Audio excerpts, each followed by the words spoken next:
All right, welcome back to what is this? Part two? Part three? It's part something. As we said, unfortunately, it's been a bit of a change around in format this week, due to having to go to a 9:30 meeting. The joys of working for Coca-Cola, eh? Working internationally. So Absolutely. Siege and I are gonna do some fantasy chat now, about the up and coming game weeks and the one just gone, and then we'll briefly touch on the Sonny Schar League in the key battles, and then we'll call it a day for today. So, Siege, what topics do you have for us this week? So I've just actually Liverpool just scored their penalty, Soboslai in the last minute. It'd be good if they Um, win, wouldn't it? Wins without it Salah. would be good. It would be good. It would be good. We'll get onto him actually later on. But I actually just wanted to focus on a position we don't normally talk about at all, and that is the goalkeeper, and particularly the top point scoring goalkeepers currently this season, and then some stats around those goalkeepers. So I did a bit of digging into the stats. So things like save percentages, goals conceded, clean sheets, penalty save percentage. And then I looked at points scored per million, so value for money, which I think with a goalkeeper is really, really key. And actually, I think, I'm going to put it to you, mate. I think picking the correct goalkeeper in a head to head league, particularly, gives you a massive, massive advantage. I think it's almost like a differential because, like, for example, my game this week against Jordan, I won by 3 points. Sanchez got 10, and he had Raya, who got two. It was ridiculous, and I've actually been looking into it a bit more. People who are winning games normally have a goalkeeper who scores really well. Go on. I don't have a good goalkeeper, so I'm not winning games. Who is your goalkeeper? Petrovic, isn't he? Yeah. Yeah, not anymore. I took him out last week for Ramsdale, and that didn't go well because obviously Newcastle conceded in the 92nd minute. So It is. he can jog on. Yeah, it's really interesting, but I've got loads of stats here. I won't go into them all, but I just wanted to go through the top 10, actually top 11 goalkeepers points wise. First, we have Raya with 66 points. Then Pickford in second, also with 66. Crofts is third with 64 points. Henderson fourth with 63. Sanchez is now fifth after that 10-point haul with 57. Vicario follows him with 57. Then Nick Pope with 55. Martinez 54. Petrovic 52. Then Verbruggen in 10th with 44. And I just included Donnarumma in 11th with 43, but he's only played 12 matches. So he's played three less than the majority of these keepers as well. So as you can see, those 10, I would say, mate, are probably the most picked goalkeepers throughout the game, aren't they? Yeah. So who in terms of those players you've got there? Do you know what the ownage percentage is for those? I'm assuming Raya is So probably the most owned, right? yeah, so let me just have a look I've now. just We've digged it got up just in case you didn't have it ready. I've got it up.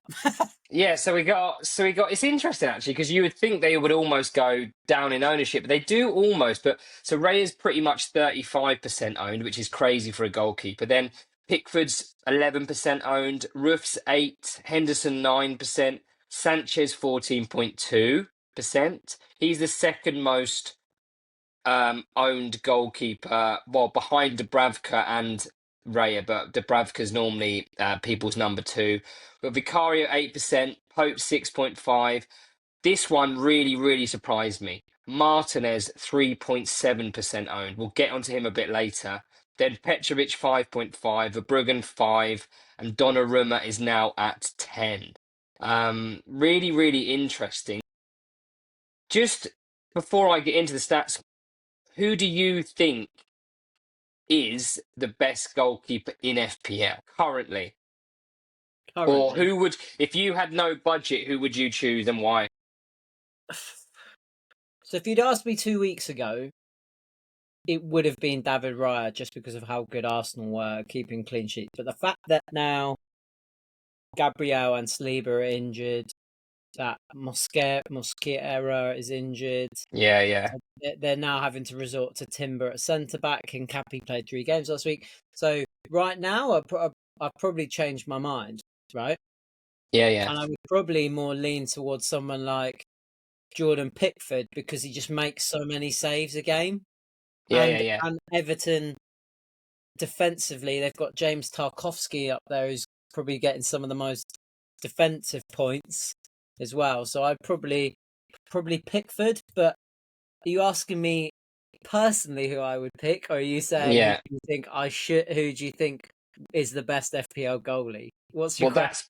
that's probably Pickford. Who would you personally pick just Me? through the eye test, maybe? I Yeah. don't really want to give it away, Siege, because I've used 5 transfers this week, and if I give it away, then someone will know who I've picked in goal. Maybe hold that thought and we'll discuss it a bit more. But I'm just going to go. So basically, what I did for every goalkeeper, I looked at the number of goals they've conceded, the number of saves they've made, their save percentage, which is shots on target against them minus goals against divided by shots on target against. So quite a complicated thing, but I think it basically means the save percentage, the amount of shots, the amount of saves they're actually making from those shots. And then I also looked at clean sheets and price per million, which I think is something that gets really, really overlooked, particularly with goalkeepers. So we'll just look at goals conceded to start with. So again, really, really interesting stats wise. So goals conceded, we have, sorry, Raya has only conceded 9 goals this year, which is crazy.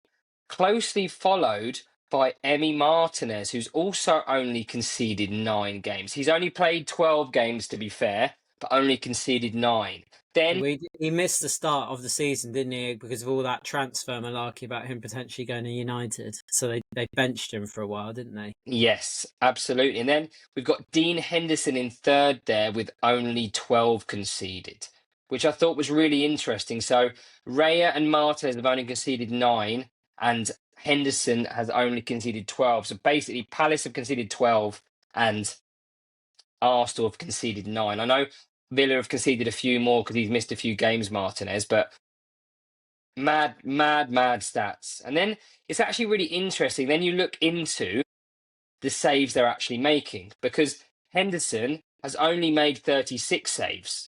Ray has only made 25 saves this year, and Martinez has only made 32 saves. Definitely, those 3 defences are a lot better than some of the other goalkeepers in the league. So when we look at saves, Roofs has made 51 saves. He's 51. top. Yeah, so that's from Wow. 68 shots on He's top, target is he? against him. From shot saved. Top with shots saved, which I thought was quite amazing. But we obviously were going on about Sunderland's defence, but obviously he's having an amazing season. Then we have second and third in the saves category is Petrovic and Vicario. Ooh. Okay, but Vicario has conceded 18 and Petrovic has conceded 24. So I think when you talked about your Petrovic goalkeeper, he was very good at the start. They kept a few clean sheets. The last sort of 6 or 7 games, their defence, they've actually been playing pretty poor. They've been conceding goals for fun. He did get a clean sheet against Chelsea at the weekend, but I think that was his first clean sheet in 5 and 6. But Yeah, and that was out just of 1 week those, I took him out, right? yeah, absolutely, which is classic, isn't it? It's so classic. And then I just wanted to talk about like save percentage, which sort of combines those things. So again, we've got Martinez with 78.6 is his save percentage. He's top, which is mad. So 32 saves from 42 shots on target. Then Bloody hell. Henderson in second, 27.1 save percentage, 36 saves from 48 shots. Robin Roof's 75% save percentage, 51 saves from 68 shots on target. Then 68 shots. Wow, Sunderland have conceded a lot of shots.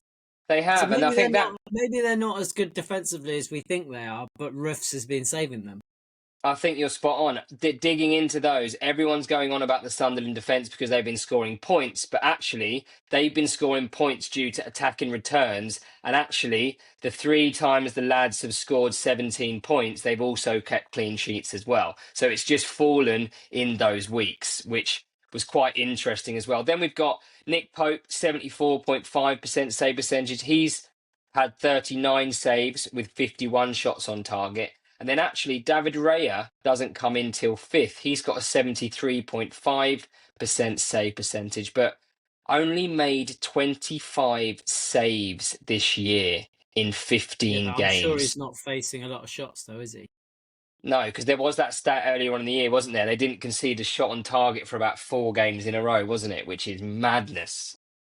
Yeah, Um, but I think he's going to starting to face a few more shots in the coming weeks. I'd say, the more and more that Declan Rice is out as well this week, so that's another defensive midfield, like another person who's probably going to help them defensively. Who's going to be missing, so it's a huge, huge weekend coming up for Arsenal against. I know they're playing Wolves, so it's probably lucky that they are playing Wolves. But with so many defensive players out, I think you you're know, so you're absolutely spot on, and I think when I was looking at these goalkeeper stats, a lot of the goalkeeper stats are linked to the defenses as well. So, like the Palace defense, for example, obviously it's doing really well, but Henderson's doing really well as well. They're actually we talked about their defense last week or a few weeks ago. Them sort of 5 or 6 as a unit, including Henderson, is excellent. But the next little stat is just clean sheets. So. How many clean sheets do you think Raya has this year? quite a lot, I'd say. How many games have we played? 15, 16? 15, 15, yeah. Maybe half. Yeah, so he's got 8 clean sheets this year with a clean sheet percentage of 53.3%, which is crazy. And actually, the last they've conceded the last 3 games, have they?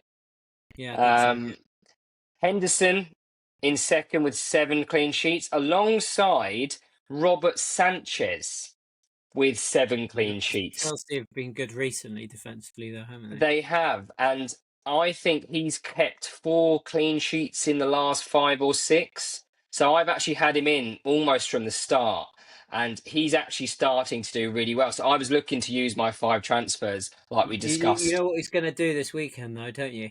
Now you've said that. Oh, he's been good the last 2 weeks. He's going to like throw it in his own net or something. He's going to ship a few goals in, absolutely. He's going to like try and clear it, and it's going to hit Reece James in the back of the head, and it's going to hit Sanchez and go in. It will. It probably will do. But and then in behind Sanchez and Henderson is Jordan Pickford. He's got 6 clean sheets, a clean sheet percentage of 40%. He's definitely one to look at. And actually, that moves me on nicely to look at points per million.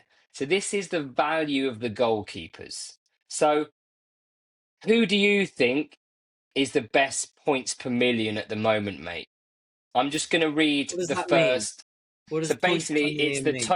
the total points divided by their value. So, for example, Raya has got So 66 who's points. who's the He's best at their value, basically? yeah. So Ray, for example, Raya's got 66 points. He costs 6 mil. So his points per million are 11. So he's pretty good value, to be fair. But who do you think is the best points per million goalkeeper currently? Well, based on how many saves he's making, probably Ruffs is probably getting loads of extra points from saves. No, Yeah, off the top of Robin my head. Roofs currently is 13.6 points per million. So he's got 64 points and he's only 4.7 million. And his points have actually really dried up recently. So in his last 1, 2, 3, 4, 5 games, 6 games, he hasn't got over 3 points. So he had an amazing start, but his points per million are still really good. So he's first, 13.6. Then we've got Henderson again, 12.4 points per million. He's got 63 points, only costs 5.1.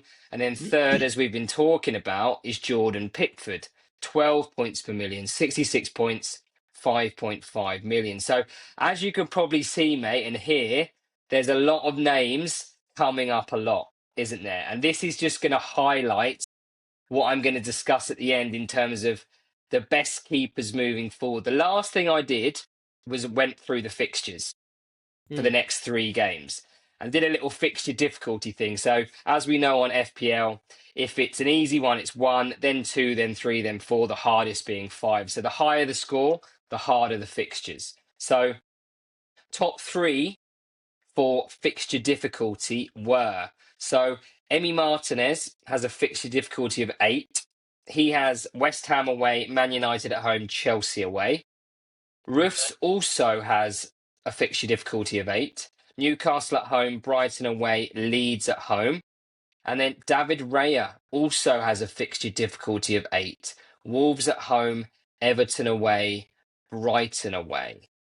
So that's good for the upcoming games. I just wanted to do a little overview of them all. So the top 4 who come up. So basically, I did the top 3 in each of those categories on my little form and highlighted them. And then 4 goalkeepers came up. So Henderson was in the top 3 for points per million, top 3 for goals conceded, top 3 for save percentage, and top 3 for clean sheets. Roofs was in the top 3 for points per million, saves, save percentage, and he's got 100% penalty save rate this season and the easiest fixture run out of the keepers. Martinez, top 3, 9 goals conceded, top save percentage, again, 100% penalty save rate this season, easy fixture run. And Raya, again, 9 goals conceded, 8 clean sheets, top 3 in clean sheet percentage, the best in the league, 53.3. And he also has the easiest run of fixtures out of all of those keepers. So out of those 4, who would you pick moving forward? I'm actually really interested with I Henderson. really Actually, don't want to tell you because I've changed my keeper for for this coming game week, and I don't want to give who I'm playing an early hint because Nixie's already messaged me today, and he to said, try. Should we both take -8 and then start from scratch?" And I said, "Yeah, go on then." So I then like I've that. I done like it. that. I've done it, and guess what? He hasn't done it. So now I'm screwed, right? Because I've already... But I'm not going to say which keeper. However, that one of those 4 that you've named, I've definitely put in my goal. So that's all Yeah, I'm going to give away. I Um, do think I think I was really astonished to see Martinez with a 3.7% ownership. And like you said about like in our AFCON ep about Villa he's players, been like out. He was out last week. yeah, He, no, he was. Sorry, yeah, he was, wasn't he? That's when they conceded a few as well, didn't they? yeah. So he played against Arsenal, didn't he? But he didn't play the week before that. Um, they've had that No, against Brighton, yeah. B jot, something like that. But His to be name. fair, he's played every other game apart from the first one and the third one. So yeah, he missed last week against Brighton, but apart from that, he's played everything. But 3.7%, and he just looks to be after their win against Arsenal. I think him and Henderson. I love Henderson as well. But the only thing with Henderson, if you're doubling up on that Palace defence, but taking Mateta out now could allow you to go to Henderson. I probably wouldn't do it this week with City.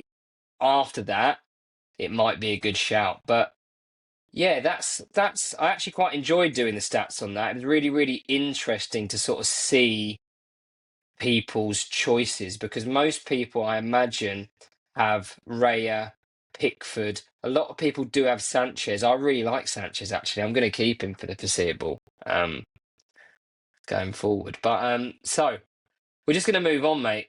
We've got to discuss it. Salah, the Salah fiasco. I'm just going to read a few things out of what he said, then we can discuss it a bit further. But I've got a so very solid Salah, opinion on this. good, because I want to hear it. Salah has accused Liverpool of throwing him under the bus after being left out of the starting lineup for the 3rd game running as the champions drew at Leeds, saying he's been made a scapegoat for the poor start to the season and casting severe doubt on his future at the club. I can't believe I'm sitting on the bench for 90 minutes, the Egyptian international said. The 3rd time on the bench, I think for the first time in my career, I'm very, very disappointed. I have done so much with this club down the years, and especially last season. Now I'm sitting on the bench and I don't know why. It seems like the club has thrown me under the bus. That is how I'm feeling. I think it's very clear that someone wanted me to get all of the blame. Thoughts? Right. My first thought on this, right, is Yeah, there's not a single thing really in what he said that I disagree with. I don't disagree with what he's saying. Right. He deserves a respect for what he's done for Liverpool. He probably should have come on against Leeds. yeah, I mean, as I said, I think I don't disagree with it. What I do find bananas is that every time something Salah wants something, he orchestrates this thing in the media. He did it last year when he wanted yeah, a contract. He scored a winner against Southampton and he wanted a new contract. And he came out and he was like, I love this club. The one thing that is quite clear to me is he does not talk to people in the club.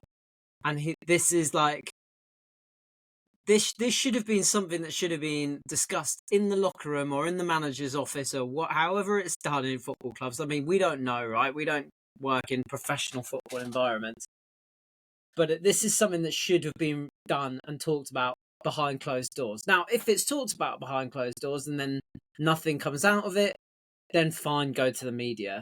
I just think he's acted like a big old baby. It's not very professional. Imagine if I turned in my job, right? I wasn't getting the projects that I wanted to work on. And I then went out to social media and started sharing, oh, my boss won't let me do my projects that I don't want to do. What's probably going to happen to me? I'm going to get fired or at least yeah, a warning. And that's exactly what's happened to him, right? Now, part of me would have thought for Liverpool, fine, then play against Inter Milan. And if you don't play well, because he hasn't played well this season, let's be totally honest. If he doesn't play well, then we could say, well, you called it. You may have had a big tantrum, didn't play. But then I can also see why they didn't take him because yeah. what does that say to the other? He's throwing, if anything, Liverpool aren't throwing him under the bus. I don't know where that's kind of come from. No one's blaming Salah for their poor form. I don't think so, anyway. No, yeah. If anything, he's just thrown his whole team under the bus by what he's coming out and saying. So that's my opinion on it. It's probably come at a good time. He's going to go away to AFCON, and another fun stat, right? Egypt have won the African Cup of Nations the most time out of any nation in Yeah, I Africa, saw this. but I they have heard this. never Yeah, won it with Mohamed Salah. yeah, I So heard what that does one. that say to him? You can't win things without a team, Yeah, right? And completely agree. he's now just throwing his team under the bus. Now, if I'm his teammate, I'd be like, fine, don't come back. We don't want you back. We'll get through this we'll get through this without you. But right, what's your Yeah, opinion? no, it is. It is. It's tough. It's tough. It's tough. But like you said, he had to. He had to be dropped. He had to be dropped. I think because I think he's obviously his stats for the last 7 or 8 years at Liverpool are amazing, and I think yes, I think he's an amazing footballer.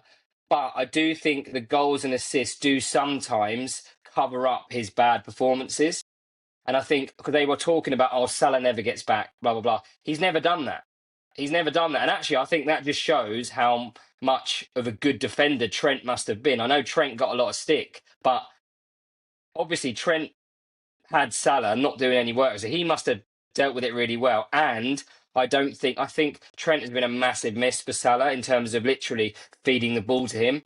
But you can't complain about that. And his performances haven't lived up to it. And like you said, he's gone into that mixed zone, they call it, don't they? The mixed zone for the media, like 4 times in his Liverpool career. Like you said, the last two were to orchestrate the contract extension. And this time, obviously, not saying I know the facts, but orchestrated with his agent, right? This is, we're going to go in here and say these things to the media. If you actually saw it, did you see the video with the Liverpool press guy behind him, just like, shaking his head like, what am I going to have to do after this? But Yeah. it'll be really interesting. I personally think it's either going to be Salah going or Slot going. So I think Liverpool have either got to side with Slot or they've got to side with Salah. But if they side I with think they've made Salah, it. I think they've made it clear, right, who they're siding with by the fact that they left Salah at home, yeah, right? definitely. I think we don't know. We don't know what's gone on behind the scenes. What Salah is saying is true or not true. But he's not the first. Like, if I'm Liverpool right now, I'm thinking, okay, fine. You know, someone in Saudi Arabia will buy him, right? One of those clubs in the Saudi would love to have a Muslim player come and play in Saudi, right? Probably the best Muslim player there is in the world right Yeah. now. Coming to Saudi is huge. So Liverpool could probably sell him. Probably, I still think he's probably worth about 60, 70 million pounds, right? Oh, definitely. Yeah. Yeah. And he's got another year and a half left on his contract, so Yeah. he's still got the value. So if I'm Liverpool, I'm thinking, all right, he's 33. He's going to Saudi. He's not going to play it against us again. Let's be totally honest. That's fine by us. Off you go. We'll take the 60 million. And Liverpool can use that money, and they do it quickly in January because they can use that money to fix the problems that they do have currently, and that's getting someone in to replace Kanate. And that would Oh, probably be Mark Gurhey, right? So it's got to be in there. and right now, Liverpool will be like, right, we'll pay you whatever you want. We'll take Mark Gurhey off your hands, right? He's got 6 months left on his contract. We'll pay you 35, 40 million pounds for him. Whatever. Let's get him in. If you're getting 60, 70 million for Salah, you're getting Mark Gurhey for 30 million odd, aren't you, with 6 months left on his deal. And that will help fix that problem that they've got. And then Slot can start building the team how he wants to build it. And I think that's where we're going. I think Oh, no. we'll see where Slot is, I think, after this month, right? Completely agree. It's gonna be a tough Christmas period, I think, and if Well, they hopefully, haven't like, lost in their last 3 Prem games. They've just capitulated. That's all, right? So yeah, I know they've drawn they to won Sunderland tonight. and Leeds. Yeah, They beat West Ham, massive result tonight. but Yeah, Leeds did just beat Chelsea in midweek. By the way, I'm yeah, not defending absolutely. the way Liverpool capitulated and they were terrible. Like, they shouldn't have lost that game, and they did. But But let's be honest. If Kanate doesn't make that tackle, they win 2-0. yeah, Like the most exactly. absurd bit of defending I've ever seen. Like We'll see. Like, why is he? I don't Why is know. he I don't sliding in like, there? and do you know what it is? It has been the defense this year with Liverpool. It's just those tiny little errors, letting teams back in, and that's it. Like that stays 2-0 for till the 75th, 80th minute. They win the game. Yes, they may concede 2-1, but they're not conceding two in 10 minutes. But that one lapse of concentration, let Leeds back in, bang bang, 2-2. They got back in front, and then another lapse from a corner and 3-3. So the defence is a shambles. And I think, like you said, Kanate is just been awful. And I think he's brought Van Dijk's performances down so much. Like Van Dijk's performances, they're just no way near at the level what he has been the last 3 or 4 years. What? How have Liverpool let themselves go into this season with only 2? I know they bought that kid Leone, Yeah. but you weren't realistically going to start him, were you? So No. how have they let themselves go into this season with only 2 centre backs and then Joe Gomez as the utility? Like, like It's what? isn't it? And let's be honest, I think the success from teams stems from the back. If you're not conceding goals, you're not losing games. We just Yeah, it's but it is a bit like that. Like even you talk about Chelsea, like yeah, if they when they keep clean sheets, do you know what I mean? They win games quite comfortably, and I think it comes from clean sheets. If you're conceding goals constantly, it it's almost like when is our next clean sheet coming from? And I think Liverpool, they're just having gone from last year them being unbelievable at the back to now literally conceding 3 to Forest at home. Like that's madness, isn't it? Three to Leeds away. I yeah. think I actually had a stat. Where's this stat? I need to find it. It was a cracker. It was about the defence. They've conceded the most goals in Europe since May. Wow. The I think they're most also goals the in worst Europe team at set since piece. May.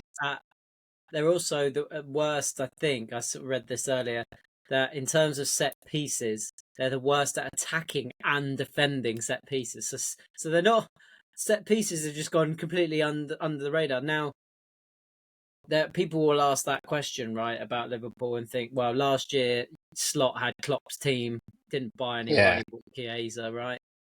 So he had Slot's team. This year he's now got his team. But this always happens when you've when you're going to buy loads of new players. You can't expect them just to gel immediately. So Not at all. no. But anyways, Should we take a quick break there?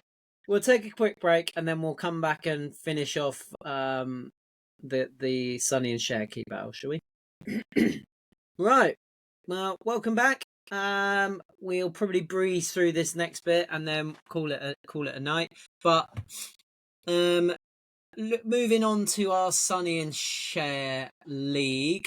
Now, obviously, Ben is not here, and he's normally the wax lyrical genius when it comes to writing up the key battles.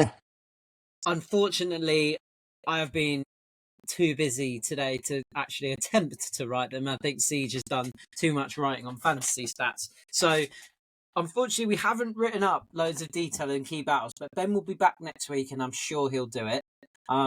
But we will cover the key battles and then also some of the other games and give our thoughts on them. So the first one was Nixie versus Balf. So let me just get the results up in front of me because I don't have them.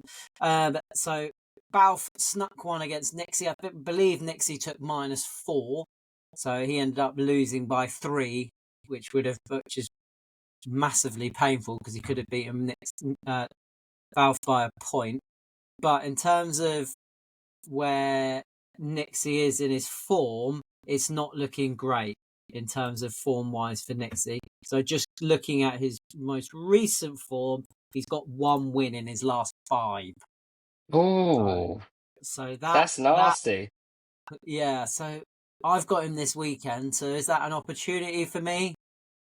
Potentially, it was funny last night in the group, wasn't it? Balf was going mad because Nixie had Fernandez, and he's like, "Nixie's going to beat me by a point," and then Nixie just put, "I've taken -4, mate," which was just I was crying until I saw Nixie do that. But again, that's a another huge win mad for game. Balf, by the way. Huge win, yeah, huge win. He'd lost 4 in a row. So Had he? Yeah, he'd lost 4 in a row, so that was a huge win to drag him back into that. So well done, Balf. Good win for you. The next one, the next key battle we had was our very own Ben versus Trav. I believe Ben once again snuck this because Trav had an absolute stinker this weekend. Looking at Trav's team, he only got 39 points and he triple captained Haaland with his 39 points. So Haaland once again blanked. If it wasn't for Sanchez's 10 points, this could have been an absolute disaster for Trav. Sanchez got a quarter of his points. Yeah. Trav has got... we talked about who owns Salah last night on the AFCON special. Trav is one of those. I know. So I reckon we'll be seeing a lot of transfers from Trav's team this week. So not a great result for him. And then how Ben keeps on winning in this bloody head-to-head league is beyond me. He only got 45 points. And then he's somehow sneaking by. He was lucky he had Foden in his team. And then we also had Gahey in there as well. He would have lost to a lot of people this week as well. He'd have lost to a lot of people. When your luck's in, it's in, isn't it? So absolutely. So that was that key battle, Ben beating Trav by 45 points to 39. We then had Peaks, who is just in the form of his life right now. Who's currently sits second in the league, going up against Jennings, who is in 19th in the league. So this was kind of expecting to be a one-sided battle, but you never know with Jennings. However, Peaks comfortably ran away. But guess how many minus points Jennings took this week, Siege? How many? -12 he took. -12. So he would have lost by a point. He would have lost by a point. So I was just looking at Jennings' stats out of interest of how many times he's taken minus points. And he's only taken, out of the 15 game weeks, he hasn't taken minus points 4 times. So every other week, at the 11 other weeks we've played, he's taken minus points. And he's taken -12 and -16. And he looks like he takes -4 every week. So the tinkerer. the tinkerer, and it hasn't worked, has it? Because if I'm looking at who he brought in this week, he had a substitution. Where is his transfers? How do I see? How does Ben find all this stuff? I can't quite know. Here we go. Transfer history. So this week he had Tarkovsky come in for Gusto, Bruno Guimaraes come in for Rice, Foden come in for Casado, and Gakpo in for Dewsbury Hall. Imagine dropping Dewsbury Hall in the form that he's in. Yeah, so they all rocked up. So Bruno rocked up, Foden rocked up, Tarkovsky rocked up. So they were all good transfers. But the fact that Gakpo didn't, and he probably could have kept Dewsbury Hall, probably would have helped him. But minus 12 in the end wasn't enough, as Peaks wins again. He did use his triple captain, but that didn't matter in the end. He had Guardiola and Chalobah getting him a combined 23 points in his team. So what that means for Lewis is he is now on a 5-game winning streak in our head-to-head league. So there we go. You've just stopped recording, apparently. Just and he's back. Sorry, mate. I don't know what that was about. Okay, you're back now. We'll just keep that in the episode because I can't bother to edit that bit out. Yeah. So yeah, Peaks has won 5 in a row. We're recording here. Yeah. Cool. Yeah, we're recording now. Yeah. So Peaks, go on, mate. Peaks has won 5 in a row. Anything to say on Peaks? Fair play. He actually just sent me his team there today. He's already done his transfers, actually. He's buzzing off it. And I love that He about brought Peaks. Dango in, didn't he? Yeah, but I did say to him, for a one-hit wonder, I said, you're going to have to take him out next week. But who've they got? Fulham. Who've they got at home? Leeds at home? I think. Leeds at home, so it could pay off for him.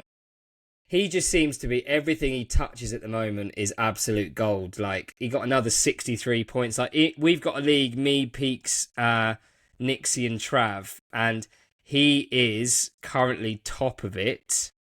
How many points has he got in total? He's got 877, but in the last, 4 or 5 weeks, he must have got, I don't even want to know how many points, probably over 300. So he's come out of nowhere, and he's doing really, really well, and his team looks great. So fair play to Peaks. Yeah. Well done, Peaks, on that one. And then we were going to talk about Trotty this week, but obviously he couldn't stick around long enough to do this. But we know the type of form that Trotty's in. Unfortunately, he has now lost 5 in a row. It's not looking good for him, but it was a big win for Fraser, who picks up his second win in a row. So well done, Fraser, there against Trotty. Other games to call out: Dassey won a big one against Connor. Connor's having a bit of Connor's winning run comes to an end. He had 3 in a row. Dassey picks up a win there. Big win for him. Andy Jackson picked up an absolute surprise victory over Rafaro, who had a shocking week with 38 Battered him as well. Yeah, massive week for Andy Jackson as well. That's 2 in a row for Andy Jackson, by the way. So he is already in the running for Manager of the Month. I know we've got a long month. We've got 3 more weeks to go of this month, but he's already picked up 2 wins this month. Siege, you snuck a close one against Jordan. Jordan can't seem to buy any luck right now. But you ended his 2-game winning run. Massive for you, Siege, because that's your first win in 4. That was tough. Well done. The last 3 games have been tough. Yeah, I know how you feel, mate. I go through these runs all the time, so welcome to my world. Other ones, Dave absolutely battered Charlie. I think Charlie was unlucky to get 54 and not win. Charlie, again, that's now 2 defeats in a row. Dave can't seem to really put any type of streak together. He's winning, losing, winning, losing, winning, losing. Luke picks up a massive win over Smithy. That's huge for Luke, because that means that he finds himself only 3 or 2 points behind me. I think he is now, something like that. Which is quite scary for me that he's that close. But well done to Luke. I got absolutely battered by Nick. But to be fair, this would have been close without Nick's bench boost. I think, looking at Nick's team. So Nick got a total of 62 points, but he had 8 +5. So if he had 13 on his bench, so it would have been super close. Would have been really, really close. That Fernandez goal game on Monday night would have been hilarious if he didn't play his bench boost. I know, right? I would have been in absolute hysterics of how close it was. So I probably would have still lost, but well done to Nick. Nick seems to be in some very good point scoring form at the moment. He's also won 3 in a row. Yeah. Mike, we called Mike out at the beginning of the episode. He picked up a big win over Andy Farnfield. Mike really needed that because he's been in some poor bit of form now, but he's starting to right the ship again with 2 wins in a row. And Gazzy T, who we believe has stopped playing and has conceded fantasy. We need to get Ben on this because we don't want the trophy build to be already over. That's boring. That was a comprehensive win for Matt as well, that wasn't it? Yeah, big win for Matt. So just quickly, looking at, we've had 2 games now this month already. So Andy Jackson, as we said, is in the running for manager of the month with 2 wins so far. Lewis is also another one. Mike also has 2 wins to start the month. Nick has 2 wins to start the month. Fraser has 2 wins to start the month.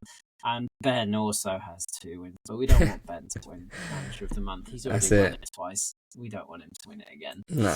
So there we go. That is it out of those. Anything you want to call out in those key battles, Siege, or are you just happy that you've won your game and that's it? Move on. Yeah, I'm going to be selfish this week and solely focus on myself because I was over the moon that I'd won that. It was actually starting to get in on me that I was losing these games. So just to get 1 win, I'm happy out. So hopefully I can put a little streak together.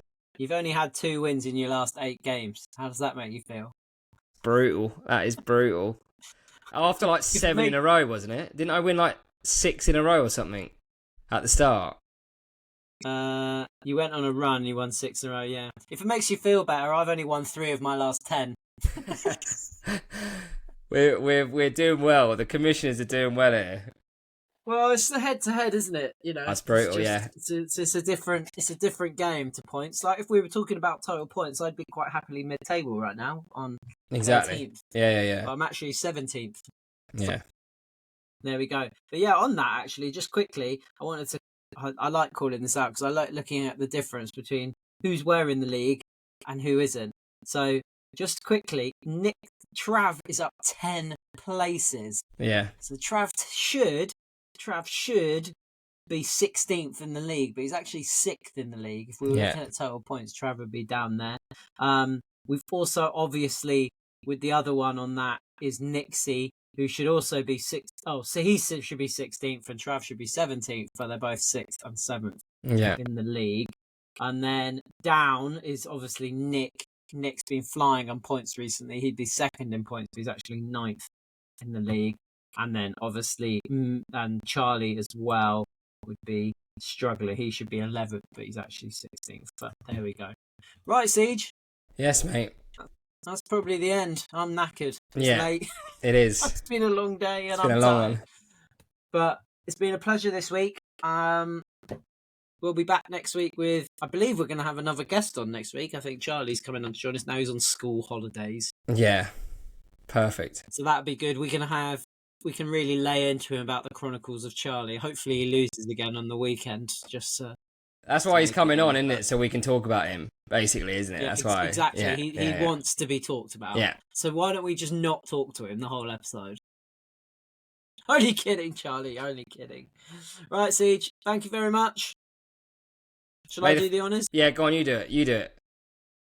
May the fancy gods be with you. See you, chaps. Boy. Boy.